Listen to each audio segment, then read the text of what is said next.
So questions, please. We'll start. Do I have to stand up? No. Okay. So I should speak into the microphone. So I was wondering what you thought about what I see as the biggest hurdle to quantitatively examining this argument and the preventive logic. And what I see is that we need to identify situations in which leaders have preventive incentives, right? And in order to do that, we need to know whether or not they anticipate a shift in power, whether it be economic or military capabilities or something like that.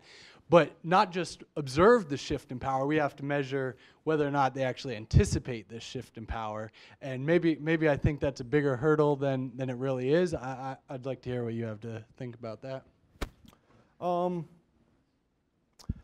Well, I think that's a good question.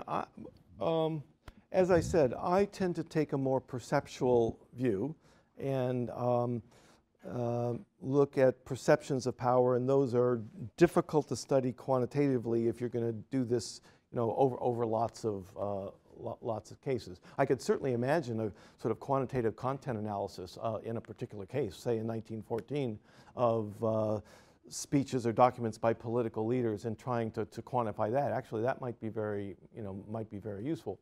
But I think also, I think the preventive war is one of many subjects, maybe most, that would benefit from a multi-method approach and include both quantitative and qualitative stuff.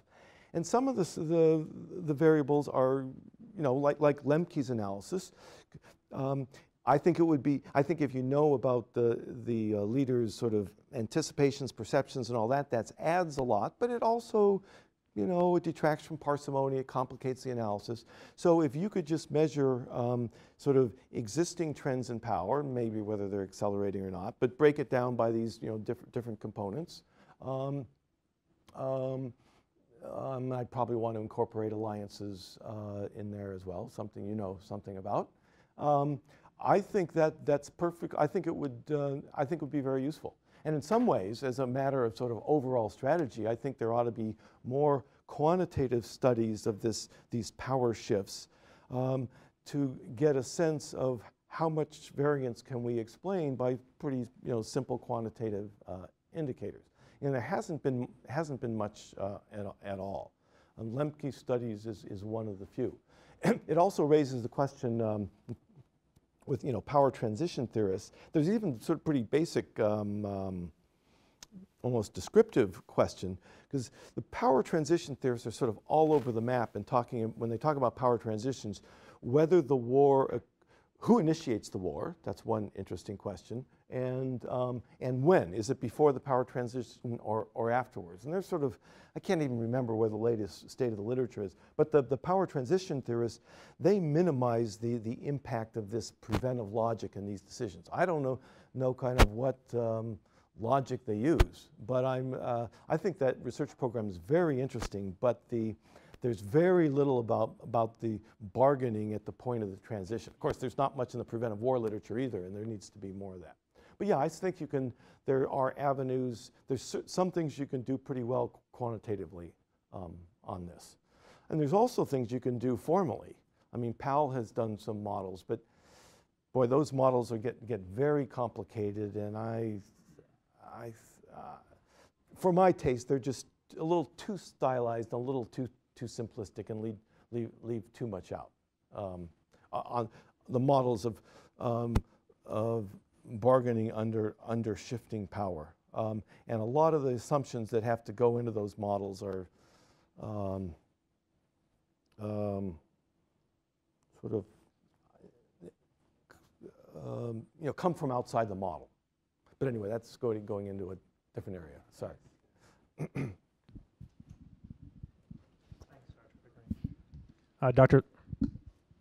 Dr. Levy, I don't know that this is on, but I'm sure I can have my voice carry in the room.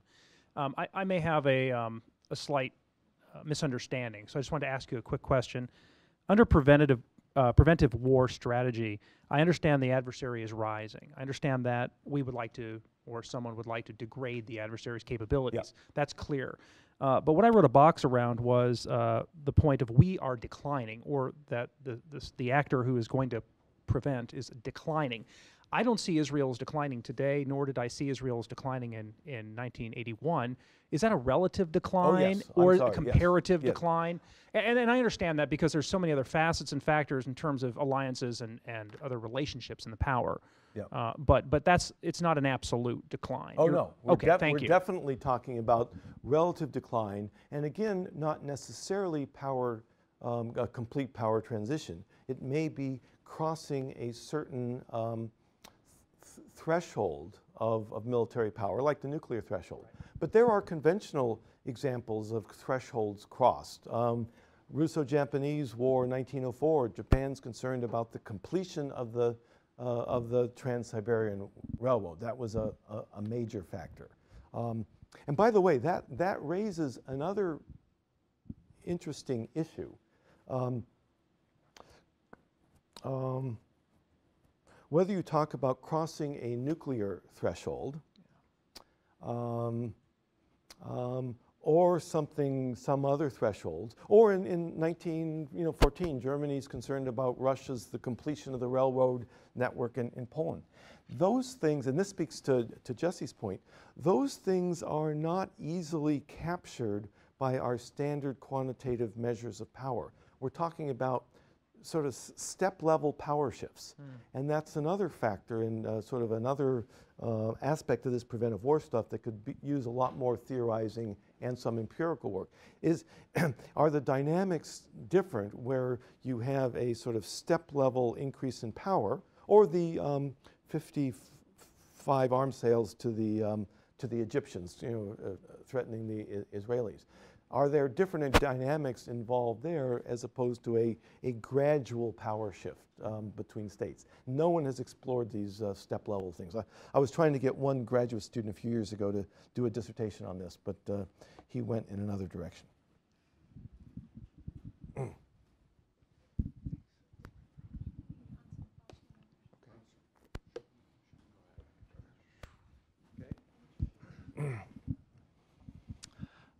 Yes, assuming that you were able to identify and gather all your quantitative data, I have a question regarding the selection of cases of non-occurrence. If you were to study this, conceivably every country every day has the opportunity to do a preventative war against every other country in the world. Not plausible. Where would you draw a line? Would it have to be an underlying rivalry? Would there have to be something that would put them in the realm of the possible to make them a legitimate non-case of a preventative war? Yeah, that's a very good question, because we need to study cases where it doesn't happen as well as where it does happen to come up with a theory that's going to explain variations in responses to these kinds of power shifts. Well, let me respond by talking about the logic leading me to do this study of the 1930s. And that basically this was one of the most, Germany's rise from the time Hitler came to power through 38 or 39 was one of the most rapid rises in military power in history.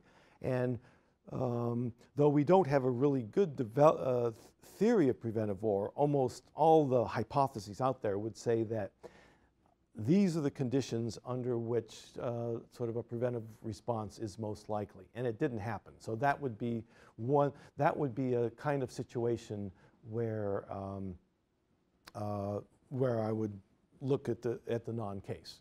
But your point about rivalries, yes, I would be much more inclined to look at power shifts under conditions of rivalries or under conditions of existing territorial disputes, each of which would predict to a more hostile adversary in the future, one would place more and more demands on me and make me make more and more sacrifices in order to avoid a war, which would then be on his terms rather than mine.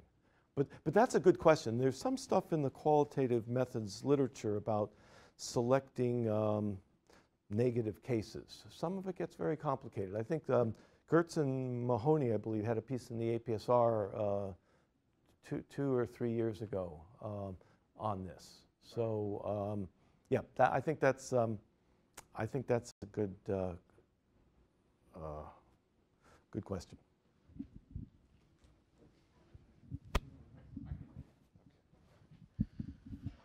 Professor Levy, I have two questions concerning what you've discussed. In terms of the dependent variable being either war or non-war, you also mentioned alternative strategies. So it seems like there's more than just non-preventive war. I was conceiving of other policy strategies that could also be measurable. The only two that I can think of is additional alliances to shift the balance of power is one, so additional dependent variable, but then also support to internal destabilization of the country, such as support to insurgency within the country or other destabilizing factors. These are things that are short of war, so it just, I'm wondering if you think that would be an area to study, to not just look at preventive war versus a negative case, and then looking at the only two that I can think of right now are of potential negative cases would be, or negative outcomes, excuse me, would be a shift in alliance being one, or internal destabilization being another strategy option. My second question deals with, you mentioned briefly regime types, but you said you didn't really want to look at democracy or not democracy, just being two sort of regime types. But I'm thinking as you start to look at the type of regime or the characteristics of the regime, one factor that would seem might matter would be the degree to which the military is involved in politics or involved in just decision making. It would seem that there would be something to look at if the military is actually has an influence on or the degree to which it has an influence on the decision to go to war or to use other strategies. Okay, some good questions. First, I think I was a little misleading on one point. I said, but I didn't mean to say, on the democracy thing. I think it would be useful to sort of do a comparison of democracies and non-democracies. My problem with the Schweller piece is he said democracies do not fight preventive wars. I think that was sort of an unconditional statement. Actually, he qualified it, but lots of people have quoted that argument, and the unconditional version of it. And that's just wrong. But it is an interesting question of sort of probabilistically, are democracies less likely than other states? And Schweller did sort of a quasi-quantitative analysis, which is very weak. That could be redone in a very, very useful way. But I'd said in addition that sort of then going beyond that, so that would be useful, but then going beyond that, the next step would be to have a more differentiated conception of regime type. I think, look at Israel today. I mean, they need basically a majority of the cabinet to make a decision. And that brings me to your comment about the military. Under it seems to me that an underlying assumption there would be that, maybe you didn't mean it this way, that the military would be, if the more influential the military in the decision, the more likely preventive war strategy. Well, the Israeli case is an interesting one because it looks like the Israeli military is pretty strongly against this. I mean, all the leaks that have come out, and some of the ex-military intelligence people, Dagan, and some of these others. So yes, I think it would be interesting to look at, but I wouldn't necessarily assume too strongly going in that the military, just because they have the power, would necessarily be more supportive of some of this than the civilians. Or look at, I think it's an interesting question in both the U.S. cases, the Persian Gulf War intervention 1991 and the Iraq War. I mean, I do think, and I think there's a fair amount of evidence that emphasizing Saddam's weapons of mass destruction was one of the strongest ways the administration used to try to persuade the American people to get in. And that clearly runs across against Schweller's hypothesis, because he argues that democracies don't fight preventive wars because, you know, democratic peoples don't support that kind of thing. Well, that was the only reason why, or that was the main reason why the American people were willing to, you know, consent to this thing. Even Hillary said, you know, regarding the vote, if I knew then what I knew now, and blah, blah, blah, I wouldn't have voted for it, implying that the implication strongly in her statement was that if it had been true that Saddam had a nuclear program, she would have supported it, which I thought was a preventive strike or the war against Saddam. So, but yeah, I think looking, and the one thing I didn't emphasize in my talk, just looking at the internal decision making, because and it's sort of, and which gets very complicated because you have different actors with, you know, different belief systems, different time horizons, different risk orientations, and how those things work themselves out get very complicated. And I think that's the, and given my emphasis on the in my own mind, or this is my working hypothesis, that these individual level factors are important and the politics of it are important. I think for preventive war, there are going to be some limits to how far the quantitative studies can take us in analyzing this stuff. I still think it would be very useful for people to move ahead. I think it would be very, but I think in the end, I think some of this, this comes down to some, you know, the role of individuals and such. I mean, even look at the 1981 case of Israel against Iraq. Clearly, the possibility of Iraq getting nuclear weapons was a necessary condition for the Israeli strike. There's no way it would have been even thought about, you know, if it weren't for that. But and it's one of the closest cases that I'd come to that was a sufficient condition, but it wasn't quite. If Shimon Peres had been prime minister of Israel, and in fact, the election campaign was going on, and he was ahead of the polls at that time, there would not have been a preventive strike against Iraq, at least at that time. And I can't remember the vote in the cabinet. I think it was split. I think it might have been something like 8-6 or something, but I'm not even sure. So even that was. So analytically, I said this is a pure power model, but in fact, this comes to some very difficult, you know, complicated political decisions.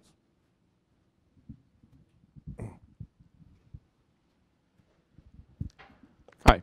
Actually, my question kind of builds off that last point you made about this being a pure, analytically, this being a pure power model. Mm-hmm. And so one of the things that you start off with, one of the things that sort of seems one of the motivating questions is in sort of trying to identify, you have all these cases out there where sort of the incentives for prevention might be there, but we don't always see it. We don't always see states choose to use force in that setting. And then you went on to with this analytical, with your analytical framework, and the idea that when we talk about preventive war, we're talking about disputes of power, not of issues, right? Mm-hmm. And it seems to me that it's sort of it's going to be really hard to figure out when it is that states choose to actually act on that preventive incentive, mm-hmm. without incorporating and bringing. I think the way you put it was issues, but maybe preferences might be another word for it, into the model. It seems like in either preferences, either power changes and these incentives for prevention are only going to matter in light of issues. So you're only going to be worried about these power changes if the states that you're looking at have preferences that are different from yours. Or it's going to be that preferences or issues are going to be what drives states to change, to increase their power, and then lead another state to target that state in a preventative war. It seems like somewhere preferences or issues need to come into the model in order to determine when it is that states are going to actually act on this incentive, to actually act in response to these changes in power. Yeah, in fact, there was I'm trying to think of the exact quote by Andy Kidd, who basically said in one of his articles that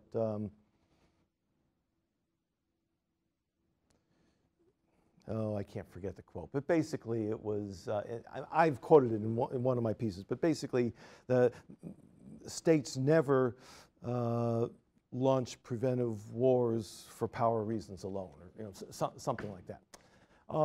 I think you're right, issues and power are important, but the question is, issues and preferences. But the question is, from a preventive war perspective, is not, future issues and future preferences of the adversary. So the argument of preventive war is that it's not current issues in conflict that is the problem. The question is shifting power going to give the other side bargaining leverage to deal with whatever issues might be existing, in the future, in a way that would be detrimental to us? I mean, given shifting power, we know that they will have the military capabilities to support increased demands against us. And then the question is, will they use it?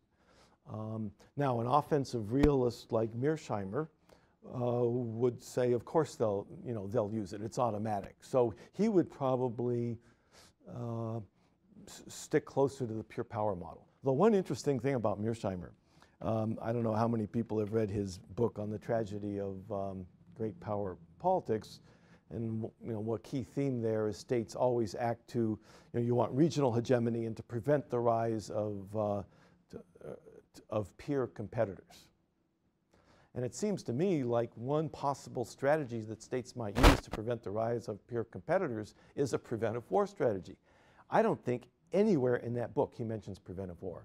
And I even raised this at a conference. There was a conference honoring him or something. And I said, John, I was surprised I didn't see a reference to preventive war in the entire book. It would seem to fit perfectly a offensive realist thing. And he said, I never thought about that.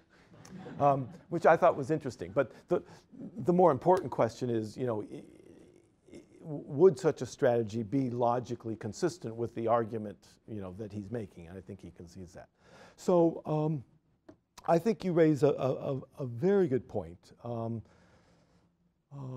And I think it's, and the empirical problem for me as a researcher, if I stick to this sort of narrow conception of preventive war, is to, and my aim is to assess the causal weight of the preventive motivation versus other causal factors, is to somehow tease these apart. Was it a conflict over current issues, or was it a conflict over shifting power? And I guess one thing that I, or perhaps others, need to do is come up with some fairly operational criterion that apply that in individual cases. And but it's a difficult problem. And I have that. I'm doing a paper with a former student on the Russo-Japanese War. And a number of historians have emphasized the preventive logic for Japan, but there was also a territorial dispute over Korea. And if that's mainly what it was about, then it wouldn't be preventive. But then I think of, Fearon's question, why couldn't they settle? And I can't remember if Fearon talked about that case at all. He might have briefly. If the reason why they couldn't reach a settlement of that territorial dispute was the commitment problem arising out of shifting power, then that takes us back to a kind of preventive war argument. Though one in which the issue would be important, but clearly preventive logic would be in there as well. But these things are difficult to sift apart. But I think that's really a critical question.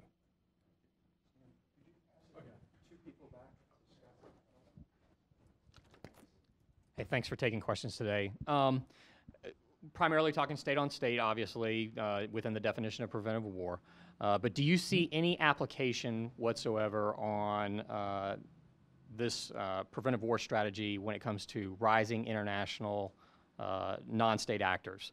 And can you kind of solicit your thoughts for legitimacy of the use of this strategy against international non-state actors that are rising in a threat and the risks associated with it? Well, though I've been talking primarily state on state, I wouldn't necessarily restrict the analysis to that. We could be dealing with any kind of actors under conditions of relative power. I might want to impose some kind of scope conditions that it applies to, some actors and some conditions, not others. I think it would be very interesting to,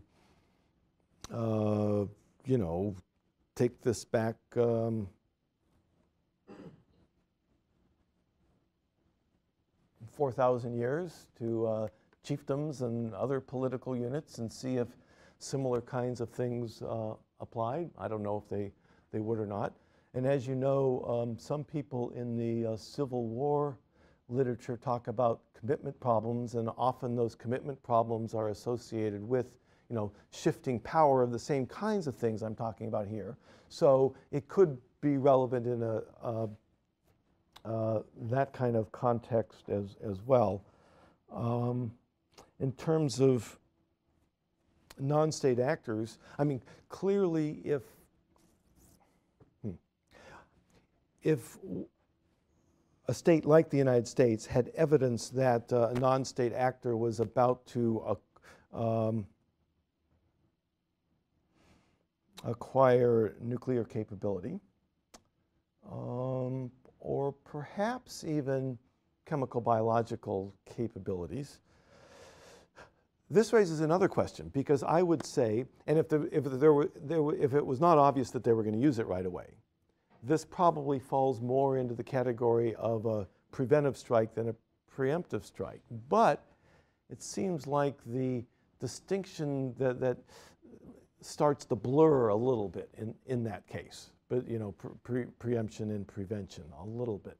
But if it was just them, achieving a nuclear capabilities and to block that from happening,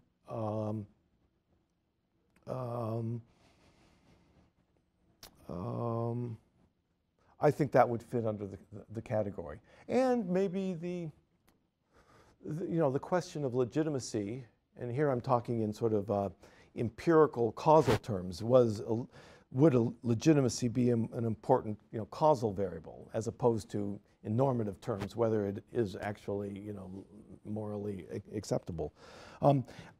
I would say yes, but I think in the current international environment, it's sort of a non-issue that yes, everybody important will think it's legitimate, form. Well, it depends on the non-state actor, but I don't think that would be a big issue.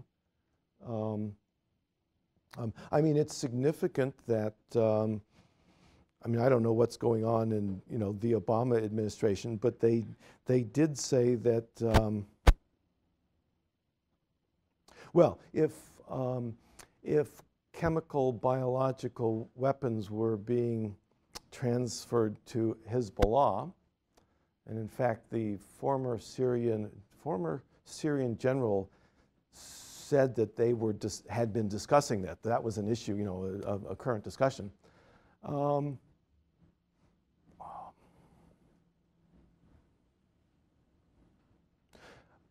I think that would, in a military strike to prevent that from happening, I think that fits into a preventive category.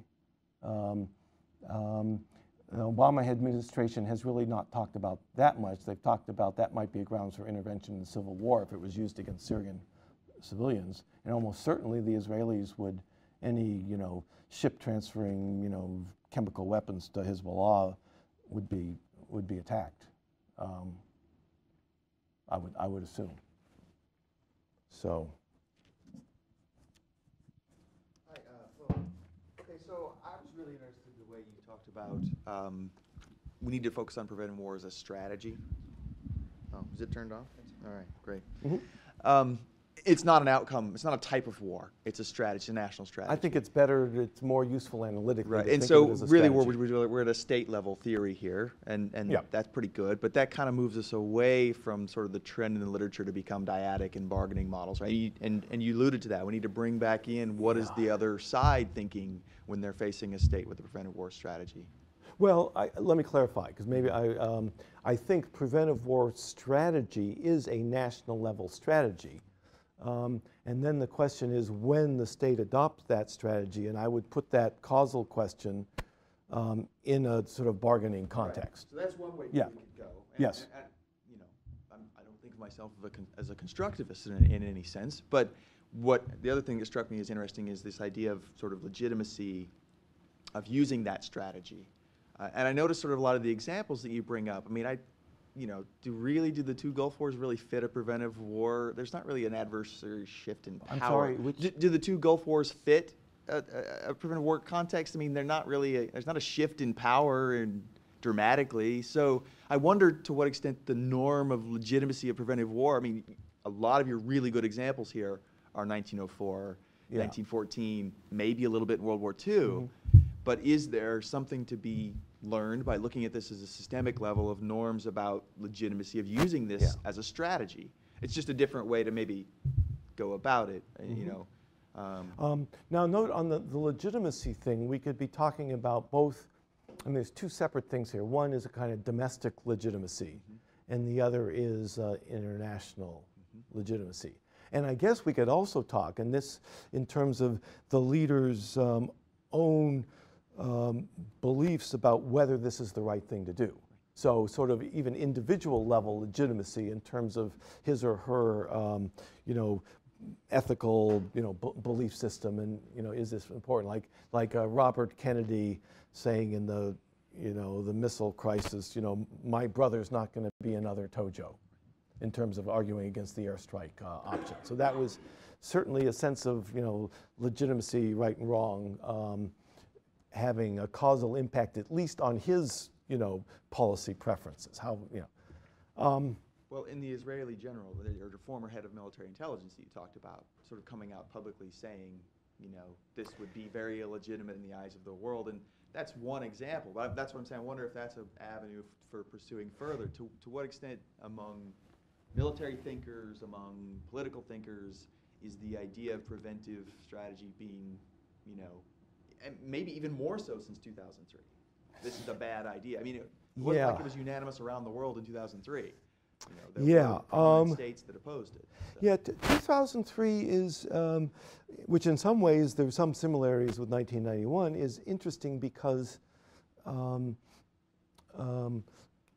let's separate out how the war was sold to the American people and what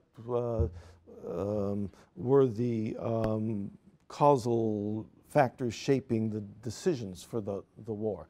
And it seems to me pretty clearly that it played that it was a major strategy used by the administration to sell the war to the American public. But that's one thing, and that doesn't really get at the question of what was the role of preventive logic in the decision for war itself. Clearly, and I haven't read all that much, but clearly it was important among some of the actors. Cheney, almost certainly,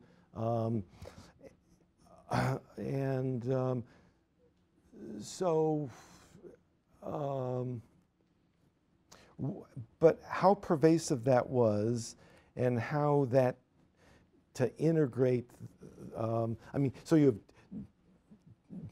different actors. It certainly wasn't Bush alone, you know, giving him advice. Some pushing for war for different reasons, and I've seen a couple times the argument that the sort of weapons of mass destruction thing was the only thing that everybody could agree on. I think I've heard that from Susskind or some of those, and that doesn't. You know, how do we incorporate that in sort of a causal argument? I mean, it's kind of a bureaucratic politics argument. And so maybe that wasn't the leading factor for a lot of people, but maybe that played a role as a kind of focal point for a bureaucratic, consensus, at least enough to shift. So it gets very complicated. But obviously seems to me obvious, the Bush administration wasn't too much concerned about the international legitimacy point of view. They made some effort, but only a little to gain, support. Well,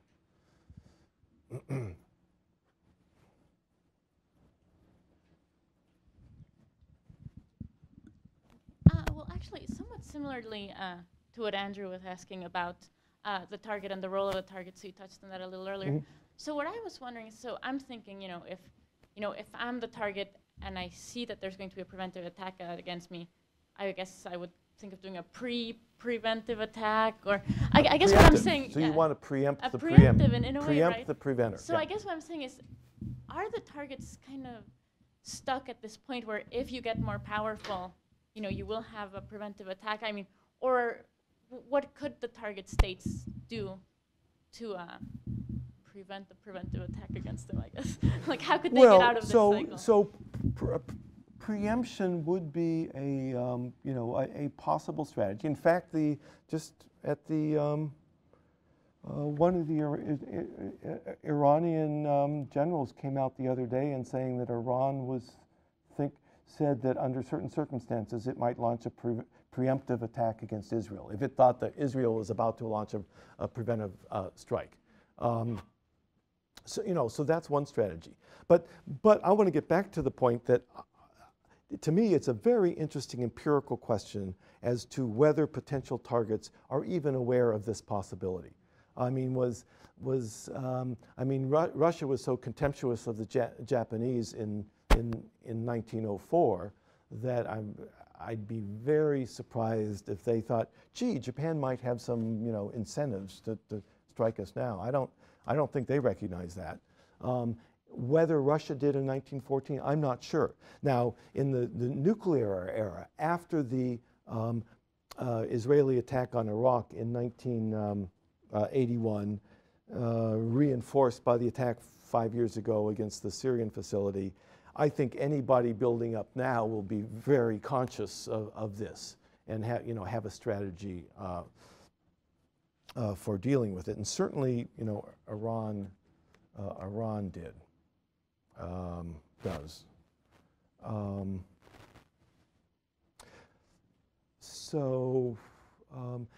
But part of the answer to your question of what can the rising state do?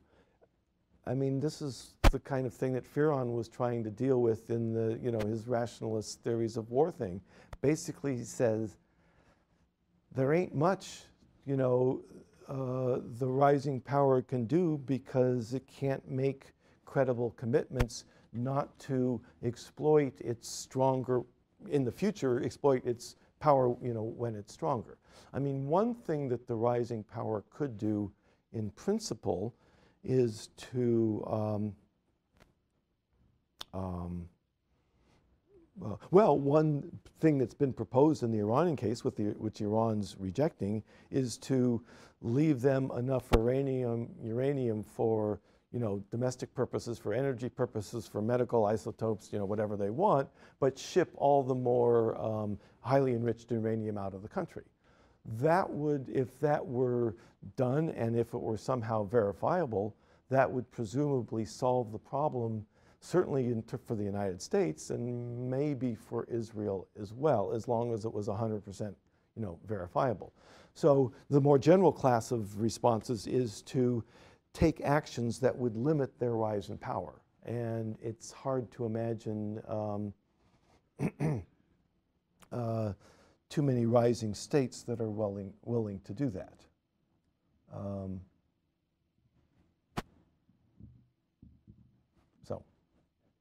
Last question. Thank you, sir. I'd like to ask you about the Libyan case. And the question is, to what extent do you think the war in Libya will qualify as a preventive war? If you look at it from the French perspective and from that perspective, looking at the shift in diplomatic power in West Africa and Africa in general, when you Excuse me, are you talking about the rebellion itself? not the rebellion itself, but you know the war between NATO and the Gaddafi regime, if you will, but given the fact that France was very active in initiating the war against Libya, some people argue that it was purely the only issue was power in Africa, and the fear that France was losing ground in West and Central Africa to Gaddafi.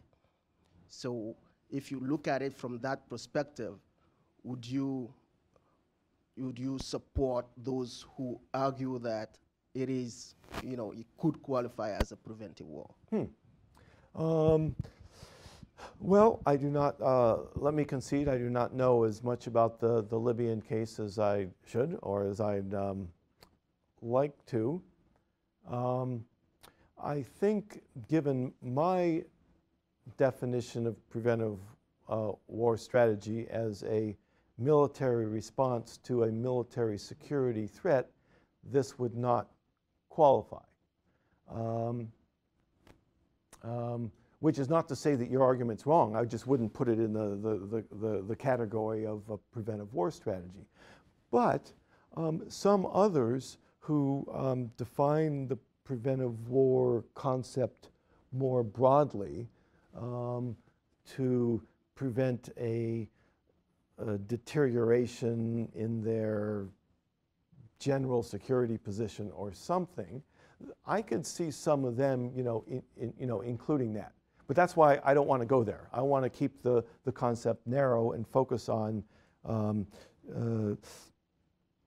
primarily military threats and a military response. Let me take that opportunity, since there's several people who study alliances in the room, to raise a one problem that's been troubling me, and it has been for a long time. And there's one case which one historian has referred to as the most famous preventive war in history, and that is Frederick the Great's attack against Austria in 1756, the invasion, and Frederick had some intelligence that France and Austria and Russia had just formed an offensive alliance, but that wouldn't really be formalized, or it wouldn't take, and that there was planning a war in about 9 months, and so he invaded in 1756. And that, they call that the most famous preventive war in history. But the problem it raises for me is, first of all, that is really sort of borderline preemption versus, prevention, because, an attack's coming and you want to move first, even though the attack's not coming for 9 months, and, it's not guaranteed to come. So that's a problem. But it also raises the problem of what you do with alliances in this preventive war concept. Because I'm defining it in terms of a shift in relative power, usually in terms of military power. And here, I don't think Austria was rising in power against the Prussians, but there was this alliance being formed, and the alliance is sort of aggregating the power. So I'm wondering if I need to somehow expand my definition a little bit to incorporate aggregation of power through alliances. And that sort of makes the concept a little less clean, but it's consistent with sort of the theory, the general concept. So I've been sort of struggling with this, because anyway, I don't know what made me think of that, but somehow it did. Just the complexity of the concept. Yeah.